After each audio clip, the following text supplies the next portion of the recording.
ఇక ఈరోజు నాగర్ కర్నూలు జిల్లా ప్రధాన వార్తలు చూసినట్టయితే కల్వకుర్తి నియోజకవర్గంలోని ఆమన్గల్లో ఈ నెల 13న రైతు దీక్ష ఏర్పాటు చేస్తున్నట్టు మాజీ ఎమ్మెల్యే జైపాల్ యాదవ్ తెలిపారు.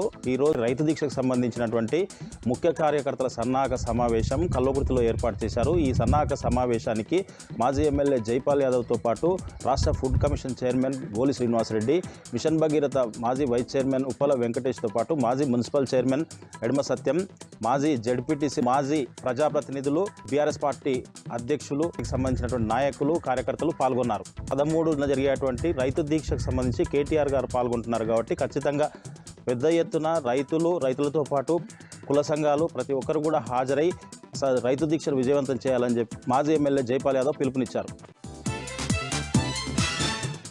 మరొక వార్త చూసినట్టయితే అచ్చంపేట నియోజకవర్గ కేంద్రంలో ఈరోజు గద్దర్ విగ్రహ కమిటీ ఆధ్వర్యంలో భారీ ర్యాలీ నిర్వహించారు, నిరసన ర్యాలీ నిర్వహించారు.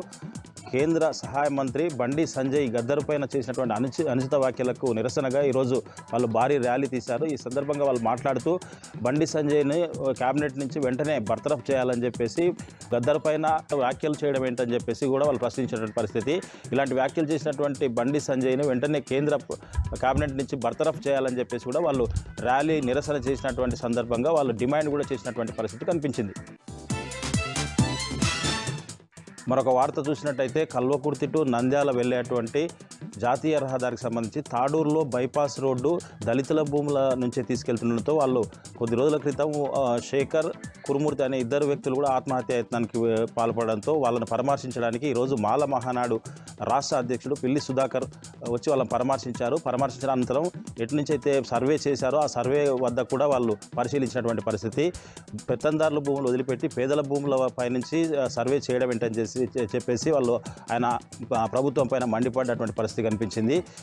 ఎట్టి పరిస్థితుల్లో కూడా పేదల భూముల నుంచి సర్వే చేసినా కానీ మళ్ళీ సర్వేని క్యాన్సిల్ చేయాలని చెప్పేసి పెద్దల భూములు వదిలిపెట్టి పేదల భూముల పైనంగా రోడ్లు వేయడం ఏంటని చెప్పేసి కూడా ఇదే కొనసాగితే పెద్ద ఎత్తున మాల మహానాడు ఆధ్వర్యంలో ఆందోళన చేపడతామని చెప్పేసి కూడా మాల మహానాడు రాష్ట్ర అధ్యక్షుడు పిల్లి సుధాకర్ ప్రభుత్వాన్ని హెచ్చరించినటువంటి పరిస్థితి కనిపించింది.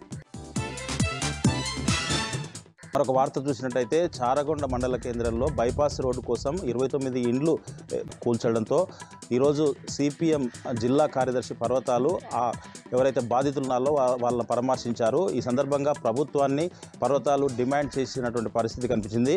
ఎట్టి పరిస్థితుల్లో వాళ్లకు పునరావాసం కల్పించడంతో పాటు ఇండ్లను నిర్మించి ఇవ్వాలని, లేని పక్షంలో కలెక్టరేట్ వద్ద బాధితులతో కలిసి ధర్నా చేపడతామని చెప్పేసి కూడా పర్వతాలు ప్రభుత్వాన్ని హెచ్చరించినటువంటి పరిస్థితి కనిపించింది. మొత్తంగా చూసినట్టయితే అక్కడ నిరుపేదలైనటువంటి ఇండ్లు చాలామంది కూడా కోల్పోవాల్సి వచ్చిందని చెప్పేసి వాళ్ళకి ఎలాంటి పునరావాసం కల్పించకుండా తాత్కాలికంగా వాళ్ళకు కొంత ఆర్థిక సహాయం అందించి చేతులు దులుపుకున్నటువంటి ప్రభుత్వం పైన ఆయన మండిపడ్డటువంటి పరిస్థితి కనిపించింది.